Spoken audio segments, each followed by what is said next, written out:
It's time for Off the Air Live.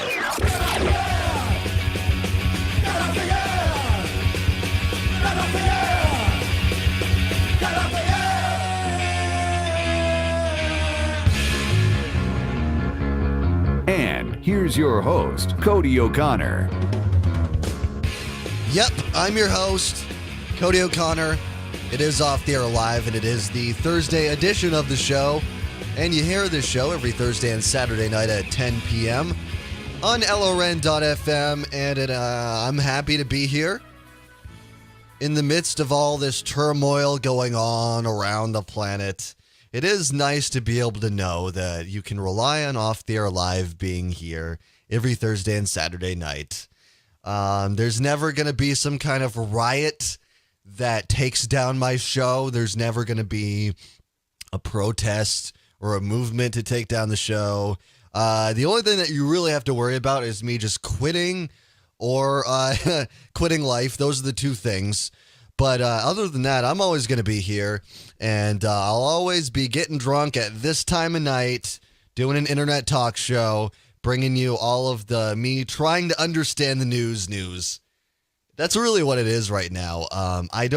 I literally spent hours today trying to get a grasp on the Ukraine situation because I feel like I did zero justice during the last episode of the broadcast, trying to understand what was going on.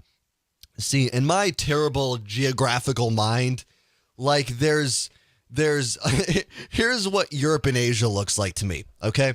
So first there's England. That makes up most of Europe in my brain.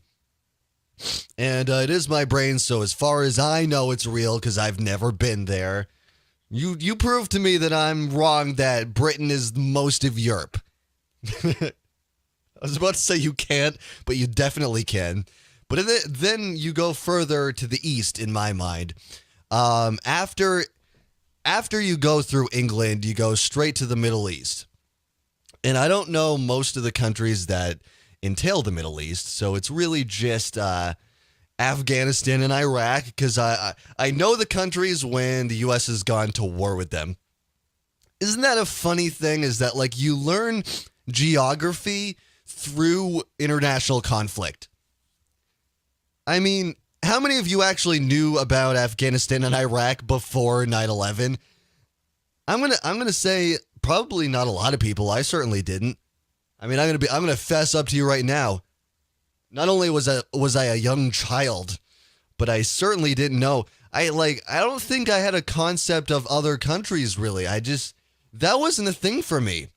I was really interested in aliens, alien abductions, species from other planets, but I couldn't wrap my head around the idea of other countries existing and that being a major thing in my life. It just didn't matter. And then 9/11 happens, and it's like, okay, well, there's other countries now. Now other countries exist. So now I'm learning that after you go through the Middle East, it's not just Russia and China. There's other countries too. Just found out about this country called the Ukraine. No, that's not true. I knew of it. I don't know anything about it. And I feel like, do a lot of people really know the deep history of the Ukraine? Because like I said, I really tried. I did like hours and hours of research. Apparently there's a Crimean War. Crimea? Where's the place? I forgot the place. Crimea.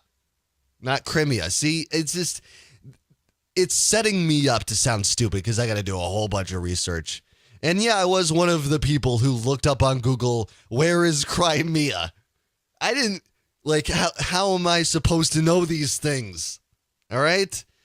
It's only when the turmoil happens that I find out. And, it's interesting because this turmoil, to fully understand it, see, it's almost like it's like a trick. To fully understand everything that's happening over there, you need a deep history lesson in a place that you don't care about. And it's like, I'm not going to dedicate my time to research the Crimean War. Why would I fill my brain with that when I could do other stuff? Literally anything besides that. research than Crimea War, the Ottoman Empire. Boring. All I want to know is what's happening now and how can we not have people die in war, not be a thing that happens. So what I do know this right now. To me, the problem in this situation is the people in Ukraine are a little bit team EU and a little bit team Russia. It seems like a lot of the news today is that there's a lot more team Russia. I think I read a story earlier that Crimea is going to be having they're going to have some kind of thing coming up where they're going to decide with the Russian Federation. I think that's what I read. All right. But I don't really know. All I know is that, like, you know, there's two different factions of people, which is really annoying to me because I talk a lot about on this show how I don't like that people separate themselves over menial things. And to a lot of people, being from a country is definitely not a menial thing. It's weird. It is weird. Like, we don't get it. Like, a lot of people here are very, very into American patriotism. I love this country and everything that it stands for. But what's weird is that people from other countries feel the same way about their country, even though Americans feel that they're superior. So people from Ukraine have a strong patriotism towards a country that a lot of Americans just found out about the other week. Some of the Americans, some of them were gawking at the dresses worn during the Academy Awards. And to those people, I give a big old fuck you in the face. However, there's a lot of implications that you don't really understand. But I think what it boils down to is instead of what we need to have is a consciousness shift away from team anything country or statist related. Team EU versus Team Russia. That's what it is. I mean, everything that I'm starting to see from the story is, which side are you on? Are you on the side of Russia or are you on the side of the EU? And then America has to start getting involved and saying, we're going to impose sanctions because we need to have a position on things that don't concern us every time. Right? Like, even if it's a really bad idea, which we'll get into why it is exactly a bad idea in a little bit. But really, what I think what needs to happen is people go through a consciousness shift and realize, like, holy shit, oh my God, we're all people. We're literally all of the same species, okay? We're all humanoids. We're all Homo sapiens. We all have the same problems. Ukrainians and Russians and Americans, guess what they all have in common? They all fucking poop. They all puke when they drink too much. None of them can fly. Jesus Christ, we have a lot in common. The only difference is that some of them fucking talk like they're, KGB. But that's about it. Besides that, we're all living the same thing. Some of us are speaking different languages. And we have different cultures, okay? But beyond that, you shouldn't dissect yourselves into groups just because of political affiliations. Well, this line in the sand indicates where it goes from Ukraine to Russia. Nah, it's still the same planet, man. It's another part of it, but it's still the same planet. And if we grew the fuck up and we just realized that we were all people and this is so petty, then maybe we would probably not have these conflicts. Because it seems like a lot of these conflicts have to do with borders and culture and hating people solely based on their ethnicity. And it's weird because, like, you know, you could probably get a Ukrainian and a Russian in a room together, you know, stark patriots of their own country. And I bet they're both into some of the same shit. You know, maybe they're both computer hackers. I don't know. But I'm sure they could find some kind of place where they could get along and realize, oh, okay, we're part of the same fucking thing. We're part of the same planet that we're killing. Maybe not do that. Maybe do something better than that. We're going to get in depth into a whole bunch of this situation and more on the Off the Air Live Thursday edition while I get more drunk.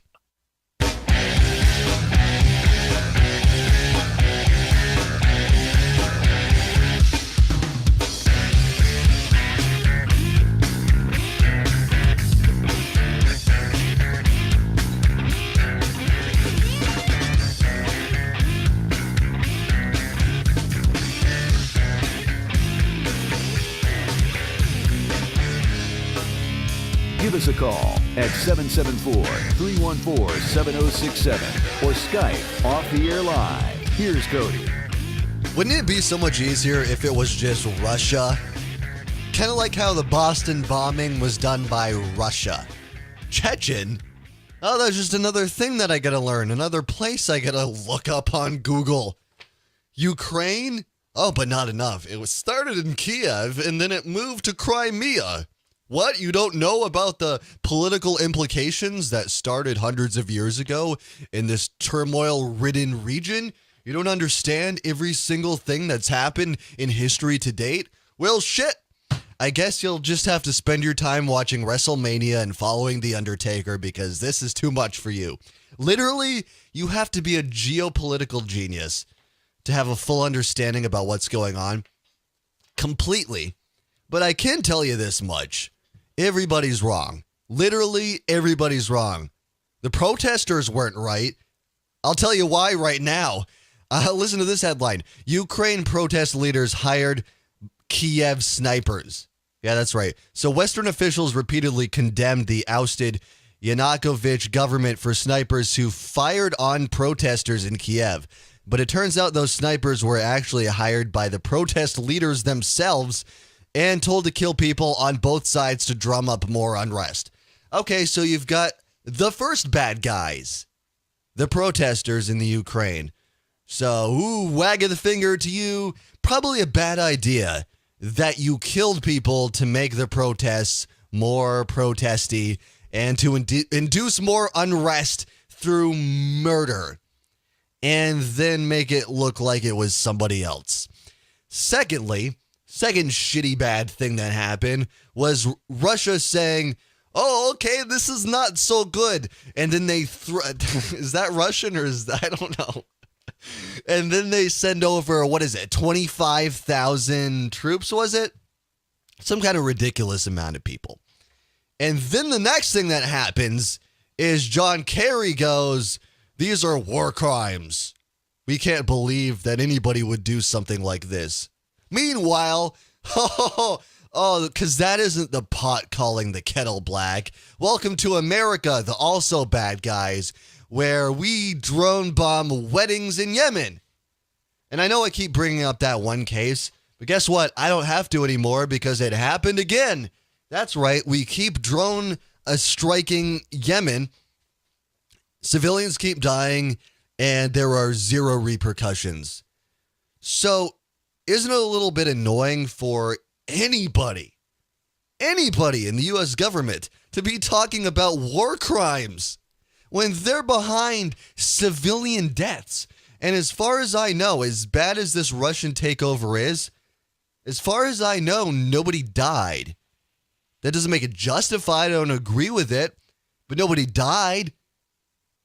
So really, where are you to make those conclusions? And it gets worse. Just the fact that the United States decided that, event, crisis somewhere else, we have to get involved. Everybody knows that we're the world police. Why would we not get involved in an event that involves violence? This is our thing. Okay, war is the one thing that we're really, really good at in the U.S. government. We have to be somehow involved. So obviously they made a big stink about Russia. And again, I don't agree with the protesters. I think they're wrong. I don't agree with Russia. I think they're wrong. Also don't agree with America. Think they're wrong for getting involved in something that does not concern them. Certainly doesn't. And it's going to have repercussions too. So they talked about trade sanctions. And it was weird how, okay, so what happened is like last week, Kerry was like, all options are on the table. And then they kind of backed away from that, like, oh, maybe it's not a good idea to go to a war with white people. Oh, shit, they have a military? Oh, they stand a fighting chance? Maybe not so much. Maybe we don't go to war with them. Let's save all of that craziness for Iran or Syria or God knows who. Whatever brown country that doesn't stand a chance against our military might. Backed up by the military-industrial complex. Ooh, but the Russians, they have nuclear capabilities. They actually do have a military. Oh, okay, maybe that's not a good idea, but trade sanctions. So they left that on the table. And I want to mention to you right now how bad of an idea that is, because in the past, trade sanctions, it doesn't sound like a very aggressive maneuver, but you do have to keep in mind that trade sanctions are the reason why Pearl Harbor happened. It is an act of aggression. Before Pearl Harbor happened, the United States did a whole bunch of stuff to piss off Japan because, as the president stated at the time, they were looking for a reason to get involved in World War II. And the United States has this method of looking for ways to get punched first so they're the good guys. That's what it is. They think of it in terms of like a brawl on a street corner or fucking school. I don't care where. They're taunting the guy. They're taunting the person. Fuck you. Whoop, boop, boop. They're doing that jerk off thing, flipping on the bird, all of that stuff. And eventually, the other guy gets so pissed off, they punch us. So the United States goes, did you see that? They enacted an act of aggression. Let's nuke them twice and kill thousands of civilians. And that's, that's the blood on the hands of the United States. And it really just goes to show the track record and the reason why trade sanctions are a bad idea. So the United States threatened trade sanctions, and then Russia came back and they said, okay, fine.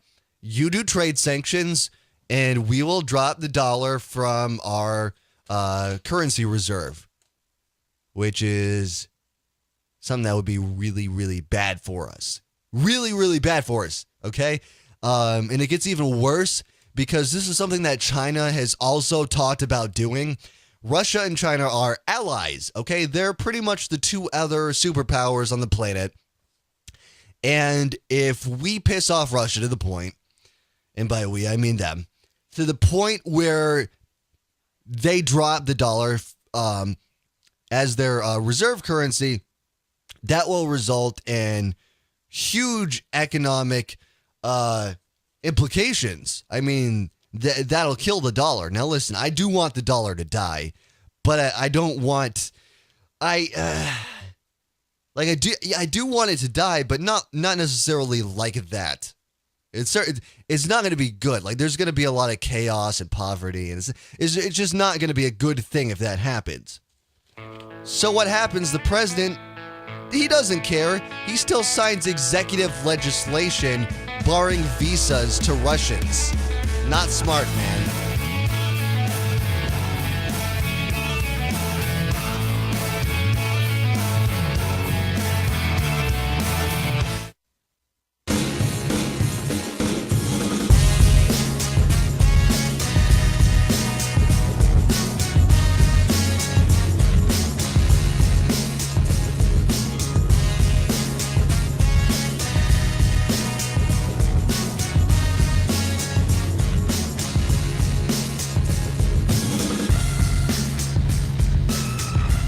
Alrighty, bottom of the hour to you. This is Off the Air Live. It is the Thursday edition of the show that you hear every Thursday and Saturday night at 10 p.m. on LRN.FM and on TalkSuperstation.com.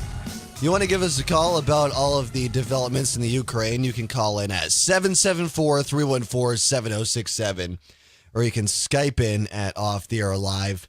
I understand that... I don't know everything that's going on right now. I'm trying. I really, really am. But there is a lot of implications to this story. So if I'm missing something, this is your chance right now to call into the show and give me your take on the issue. Because I really do want to see more sides of this and really get the full story on what's going on right now.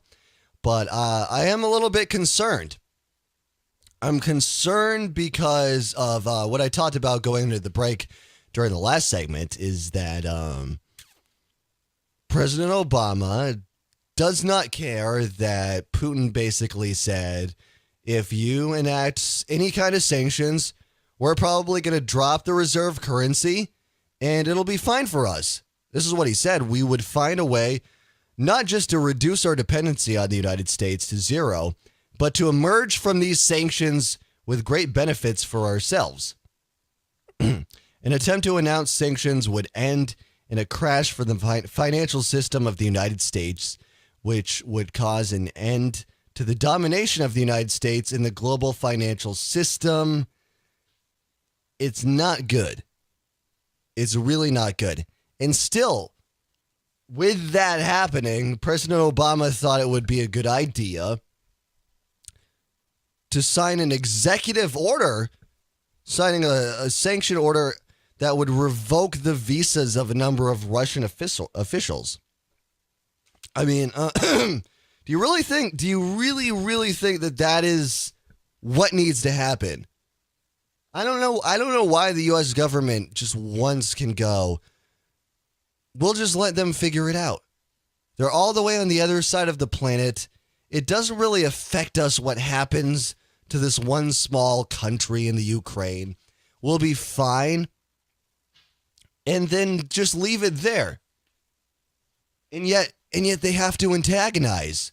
They have to antagonize, almost like they want things to start falling apart. And it really concerns me because when I see stories like this, it was just when I saw the story about China thinking about dropping the dollar as a reserve currency, I go, what a great time to invest in Bitcoin. Just like how I felt when I saw this story about Russia possibly doing it. What a great time to invest in Bitcoin. But just this week, or just the past few weeks, there's been like a slew of really, really ununderstandable, creepy Bitcoin stories. Did you hear about the 28-year-old CEO of a Bitcoin exchange in Singapore who was just found dead after a possible suicide? They don't know why it happened. But don't you kind of think like, here's my opinion on it. You know, if I were going to kill myself, I wouldn't just do it. I would have left a note. You know, and everything in this story that I'm looking at, nothing says that she left a note or any kind of warning. From what I've always heard about these suicide watch people, is when people are legitimately thinking about killing themselves, they're going to drop hints because they're looking for somebody to stop them. Subtly, you know, maybe even subconsciously, they're going, oh, this world is getting too ridiculous. I need to get out of here. Slit my wrist seems like an idea. You go, you know, another person would go, why would you just say that to me? You wouldn't just say that unless you were looking for me to go, oh, no, it's okay.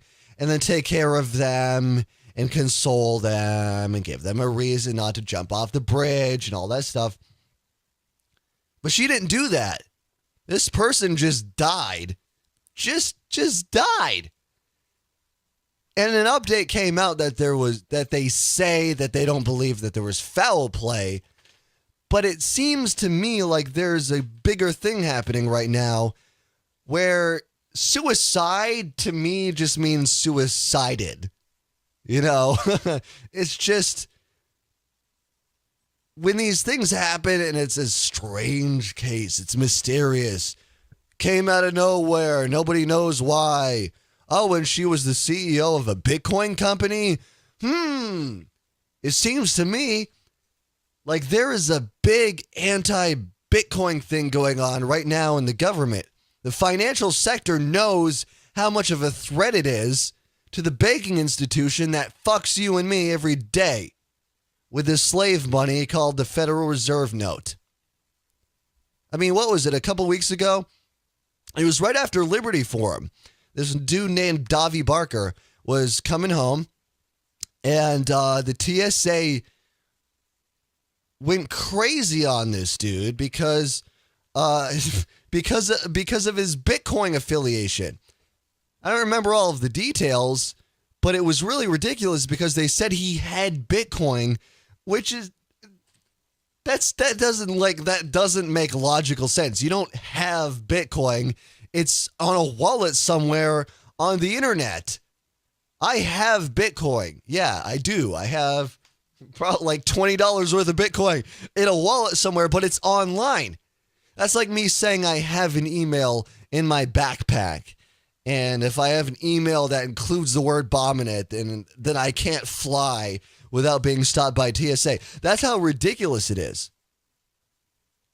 But they went through a lot of questioning with this guy. Like, apparently what happened is he got a little bit of flack from the regular TSA agents. And then later on, he was approached by, like, suited people, after security, asking him questions. Where is he flying? Are you flying international? All this crazy stuff. So clearly, people in the government and elsewhere are worried about this. There's some quotes from this Charlie Shrem guy that I just want to give to you. This is a dude, okay, he was arrested on charges related to Bitcoin. This dude is, he's the CEO of one of these Bitcoin companies. Let me just read some of this story to you, and we'll get into it. So the headline goes, arrested Bitcoin mogul Charlie Shrem, defiant in first public appearance since criminal charges. In a speech to the Texas Bitcoin Conference in Austin Wednesday, Charlie Shrem accused prosecutors of pursuing him for political purposes, a desire to control Bitcoin, and fear of how it could shift economic power. So this is a guy who has a better understanding of Bitcoin than me because he is deeply ingrained in that community. Okay? So I can sound like a conspiracy theorist. That's fine. But that's what this dude is saying.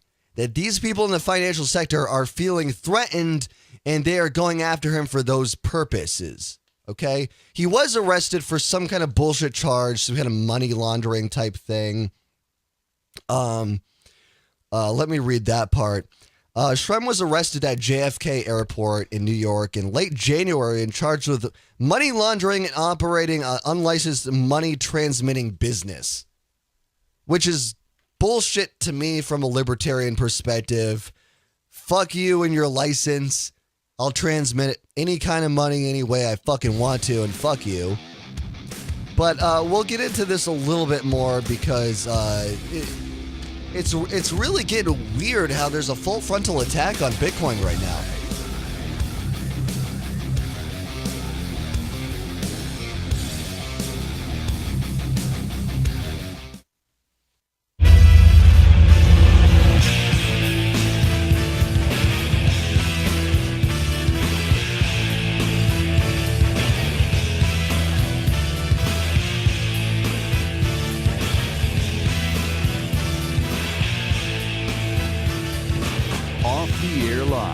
Alrighty, welcome back to the show. We're kind of talking about how the dollar is in limbo right now. There's a lot of crisis going on, Jesus Christ, a lot of people are thinking about dropping the dollar as its reserve currency. And according to Storm Cloud's Gathering, that would be the equivalent of a financial nuclear bomb being dropped on us. I don't know a lot about economics, but that didn't sound so good. That doesn't sound like a thing that I want to happen here. It's already bad enough for me, man. I'm eating bologna. I never thought I would eat bologna. And then at some point, a couple weeks ago, I go, I guess that's where I am now. I guess I now eat bologna sandwiches. Yep, thought I was above that. Thought I could have a lunch filled with meat that wasn't fucking ridiculous. But now I am eating a bologna sandwich. Literally, a sandwich filled with the meat that people also use as a term to describe something they don't believe. Oh, what you're talking about is bologna. That's what I'm eating for lunch because that's what I can afford. Yep, I can get a pile of that meat that is about 3.5 inches thick for a little bit over $1. And my body hates me for it, but that's what I can afford. And it is all because of the Federal Reserve System and inflation, clearly. And the dollar is already an enormous threat for that reason. And we do need an alternative. And I think Bitcoin is that alternative. But I am concerned with a lot of the news going on. One, that transitioning to Bitcoin probably should happen faster than not. Concerning the news that Russia and China might drop the Federal Reserve currency. Now, listen, I'm not trying to scare you. Like it might not happen. It probably won't happen, but it's a possibility. Like that. It is weird. Like literally, I don't think people realize how fragile all of this is. That show House of Cards is just the title alone. That's what this is. That's what this whole system is. This illusion that we live in. It's a house of cards. And all it takes is for a couple of things like that to happen. And then we're done. And I think they know that. But I think there's a lot of people in charge, and a lot of rich and powerful people also, who are concerned with the fact that there are alternatives to this currency right now that you can be a part of that don't help them, continue to be rich and continue to rape the poor. I'm talking about Bitcoin. And right now we're going through a lot of these crazy stories. Right now we were talking about the CEO of BitInstant, Charlie Shrem, who he got charged with money laundering and operating an unlicensed money transmitting business. I guess what they claim against him is accuses Shrem of knowingly selling Bitcoins to a Florida man named Robert Fala, who in turn sold them to an anonymous users of the Silk Road black market for drugs and other contraband. Who gives a shit, right, though? And now BitInstant is offline, apparently. So really, I think the goal was get BitInstant offline, right? And then it was, how do we do it? How do we find some dirt on this dude so we can bring down the company? And that sounds a little bit like a conspiracy if it wasn't for the fact that also we've got this 28-year-old CEO of another Bitcoin exchange dead after a possible suicide in Singapore. Then we've got this whole Mt. Gox thing, which I don't know all of what's going on, but just from the story that I've printing out, they're pretty much done. They've gone bankrupt. About $500 million worth of Bitcoin have been stolen, and that's that's not the only place where Bitcoin has been stolen. There's other websites. We've got Flexcoin, which called itself a Bitcoin bank, has announced that it's going out of business after a huge theft that wiped it clean. So they're done for. Mt. Gox is done for. BitInstant done for. And you really have to wonder where it's like, this all is happening very, very quickly. Whilst the dollar is in crisis, and it is the perfect time to get involved in Bitcoin, but also there's a lot of things happening to make you worried about Bitcoin.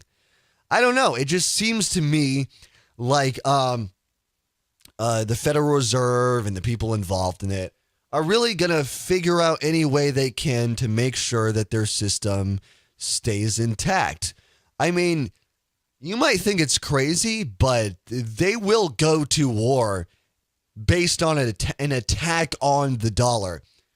You know, a lot of people have questions about, like, why did we invade Iraq? That doesn't make sense. Weapons of mass destruction sounds like bullshit.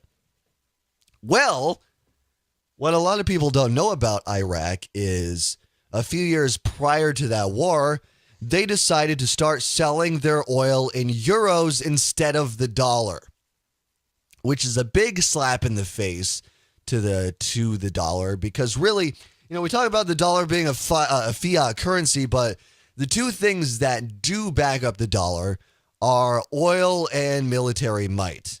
And what I mean by that is oil is sold in the petrodollar, okay? When we buy and sell oil, all of these OPEC nations, they deal in dollars. And when countries decide not to deal in dollars and deal in some other currency, all of a sudden, there's a national crisis with them. That's what happened with Iraq. Iran's been talking about doing it. And God knows we always have this concern about Iran enriching nuclear weapons. I heard a quote from some representative or senator just today talking about that. It was ridiculous. Apparently what happened is there's this bill about like aid to veterans, but they tacked on this thing to the legislation that had something to do with Iran.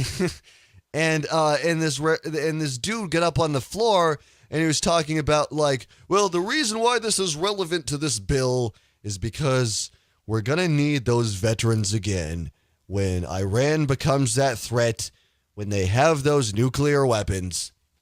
And it's like, dude, do you really think the American public is going to fall for that bullshit again? Everybody knows they were duped during Iraq. It was a shitty lie. You're not even good at lying. I mean, people talk about government incompetence. They don't even lie good. Weapons of mass destruction, not buying it, man. Most people didn't buy it from day one. The fear campaign is a losing proposition, and most people are on board with that. Almost nobody supported this Syria conflict that Obama so badly wanted to happen. I think maybe 14%, according to some pollsters, want to get involved in this Ukraine situation right now. People just don't want war, and they're not buying it. So they can keep going on with this fear campaign with Iran, but at the end of the day, the Americans know that they've been lied to about these things to get involved with war that really boils down to a threat to the dollar, because these nations don't want to deal in that currency. And that is the one thing that really backs up this fiat currency of the dollar, is that people buy and sell oil with this currency. When that goes away, really, it really is just paper. It really is. And once people realize it and the faith goes away, well, fuck. There is zero value to this fucking currency. And that's really, really bad to the Federal Reserve and all of the bankers who were in charge of this system that was created on Jekyll Island in 1913, and it fucked us ever since. And I really think if there's one thing that people should look into, it is that event that happened on Jekyll Island, where a bunch of bankers like J.P. Morgan and Rockefeller got together and they thought, how can we destroy the country and enrich ourselves? I don't know. Why don't we put the nation on a fiat currency that is a complete pyramid scheme and make sure that nobody questions the validity of it? And then we'll print "In God We Trust" on the back of it. Fuck that. It should just be "In Rockefeller We Trust." Do you trust that, dude? I sure as hell don't. Maybe we need something new. I'm down for Bitcoin even after all of these stories. Fuck it. That's the future of money. More coming up.